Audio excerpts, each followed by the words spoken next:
विधायक सुदेश महतो ने राहे प्रखंड के हाथी प्रभावित पंचायत लोहातू के विभिन्न गांवों का दौरा किए।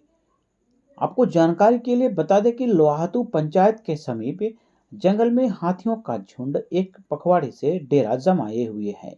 हाथियों ने अभी तक पंचायत में 70 एकड़ से अधिक खेत में लगी धान फसल को नुकसान किया है। विधायक सुदेश महतो ने किसानों की दुख में शामिल हुए, हर किसान से पीड़ा सुने, खेत में जाकर नुकसान को देखे।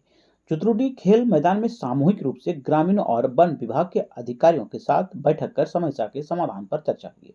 हाथी भगाने पर हो रही परेशानी, फसल नुकसान, मुआवजा की स्थिति को लेकर दूरभाष से डीएफओ से बात की। किसानों को आश्वस्त किए कि समय पर मुआवजा दिया जाएगा। हाथी भगाने और गांव और फसल को सुरक्षित रखने को लेकर हर संभव प्रयास किया जाएगा। इस दौरान विधायक ने गांव में टॉर्च और पटाखे का भी वितरण किए।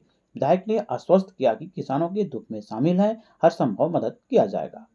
इस एरिया में हाथी का लगातार प्रभाव क्षेत्र बढ़ रहा है और इसका एक बड़ा नुकसान क्षेत्र को आज गांव वालों के साथ मिलकर अवलोकन किए हैं। लगातार गांव वाला का सभी तरह का क्षति हो रहा है। एक तो जो उपजाऊ जो खेत था उसका फसल नुकसान है, मानसिक रूप से टॉर्चर है, कहीं क्षति मानो क्षति ना हो जाए इसके लिए टॉर्चर है।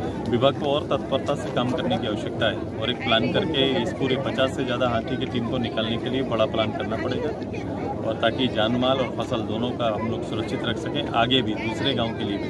क्योंकि अभी क्या हो रहा है, दूसरा पंचायत से इस पंचायत से दूसरा पंचायत, तो ये अगर इस तरह से चलेगा तो कोई क्षेत्र मेरा सुरक्षित बचेगा नहीं। तो एक प्रॉपर प्लान करके इसको बाहर करने का प्लान होना चाहिए सर। डीएफओ सर भी और इसका मुआवजा का राशि को बड़ा करना चाहिए।